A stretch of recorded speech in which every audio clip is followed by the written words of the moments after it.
many more good bacteria than bad. Marine bacteria break down food in the ocean and release nutrients for other organisms. Many types of bacteria form symbiotic relationships with larger organisms, granting these bigger creatures special abilities like being toxic or making colorful light. Number 333, another type. Number 3, protists. This group includes many different types of organisms that have cells similar to plants, animals, and fungi. Many kinds of phytoplankton are protists. Number 4, fungi. Underwater mushrooms. Not quite, but some of these microbes do decompose plant material like their cousins on land do. And lastly, number 5, viruses. Ocean viruses can cause diseases in marine life, but they mainly exist to replicate themselves by attacking and taking control of other microbes.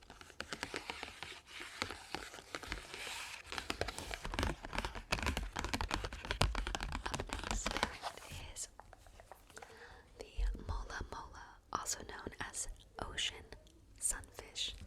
Here it is, this guy. Ocean sunfish. The habitat, it's a fun word, habitat. Mola are found in is open ocean, and they can grow lengthwise up to 6 feet, 6 to 10 feet. That's 1.8 to 3 meters, and height is usually 8 feet, 2.4 meters, but they can grow up to 14 feet in height. That's 4.3 meters long. That's really big. There are lots of ways to be a fish, and the way the Mola has landed on is certainly unique. Who needs a tail fin anyway? Swimming isn't the most important skill in the open ocean, right? Let's just be flat and big, really big. Mola are the biggest of the bony fish. I'm sorry, that was just so sarcastic for a paragraph about this fish. Just no appreciation, all sarcasm. Anyway, Mola are the biggest of the bony fish. Some sharks, which have cartilage skeletons, are larger, and they are definitely the heavyweight jams among fish, weighing in anywhere between 500 and 2,500 pounds. That's between 226.8 and 1,134 kilograms. The largest on record weighed 5,000 pounds, 2,268 kilograms. People used to think these relatively slow, lumbering fish ate only jellyfish. How could they catch anything else? It turns out that while they mainly eat jellies and zooplankton,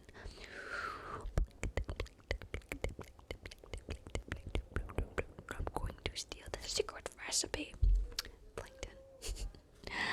They'll eat pretty much whatever they can catch, like squid, small fish, and crustaceans, even sponges and seagrass. Bring it on, Mola will eat it. Mola are also called ocean sunfish because they like to lay out flat on the surface of the ocean and catch some rays. It is thought they may really be sunning themselves to warm up.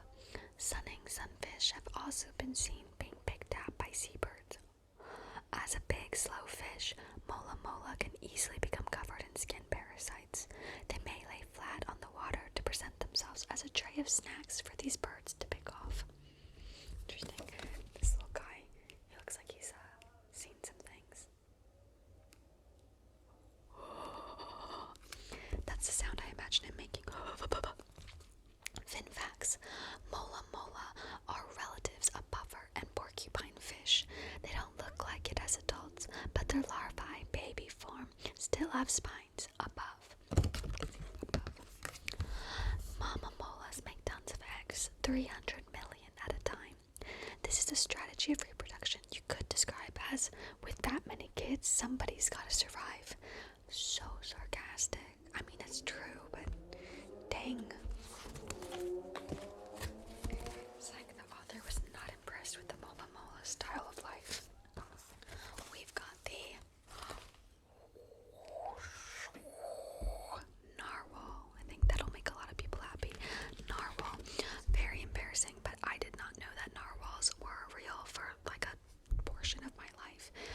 was the first time I saw one was in the movie Elf. Well, that's not a real one, obviously, but they're in the North Pole, and it's with a bunch of animals saying goodbye to Buddy, right? Like, bye, Buddy. That scene. And the narwhal, sorry if that's loud, comes out of the water and is like, bye, Buddy. And yeah, I thought they were like unicorns.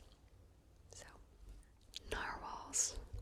They are found in Arctic seas and can grow to be 12.5 to 16.5 feet long, or 3.8 to 5 meters long. Narwhals are the unicorns of the sea. See what I mean? People say stuff like that. You think that they're not real. They aren't magical horned horses with pretty flowing manes, though. I know. They are whales with big teeth. Well, one big tooth. The narwhal tusk is actually the animal's left canine tooth. It grows in a spiral out of the mouth. What? Through the upper lip and juts out of the narwhal's head.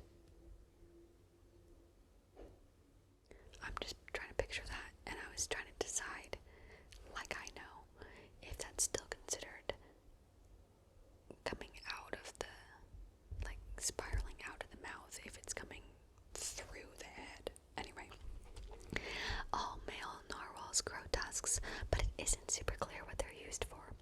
They definitely don't spear fish with them, but they've been seen hitting their prey with the tusk to stun them.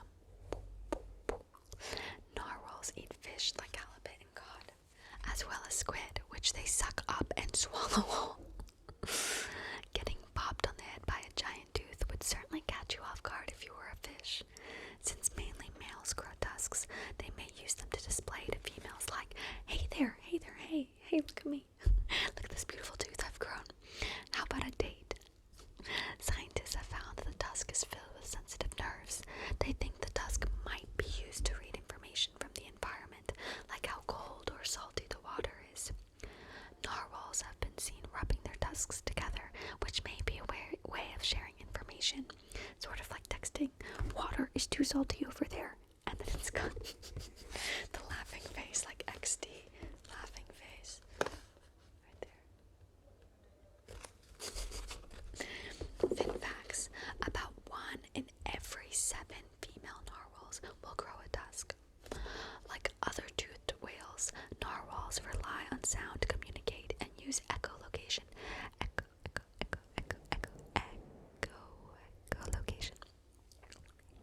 I actually like location better than echo.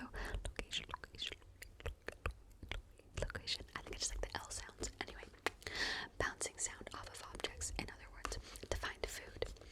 Narwhals deep dive in search of food. They regularly dive more than 2,500 feet, 762 meters down, and will go as deep as around 5,000 feet. That's 1,524 meters. Up next is the Ochre Sea Star, which can be found in coastal areas and rocky intertidal zone. They can grow up to 18 inches, that's 45.7 centimeters in diameter. That's pretty large. The 12, 18, that seemed right. That seemed a little large for what I was saying, maybe. Anyway, the rocky intertidal zone is a coastal ecosystem where the water levels changes a lot over the day. Maybe you've seen when the sea seems to pull back and there's more beach. That's the tide. In the pools that the tides leave behind are the original rock stars, Ochre Sea Stars. I said ochre this time because it's spelled O-C-H-R-E, so maybe it's ochre, not ochre. Ochre like the vegetable. That's not how it's spelled either, the vegetable, but I'm gonna stick with ochre. Sea stars move around and hold onto surfaces using rows of tube feet on the underside of their arms. Those sticky tube feet and powerful arms are great for prying open the shells of their favorite food, mussels, a type of shellfish. Once the shell is open, the sea star pushes its own stomach inside out through its mouth, digests the mussel, and then slurps the food and stomach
stone species, rulers of the rocky intertidal.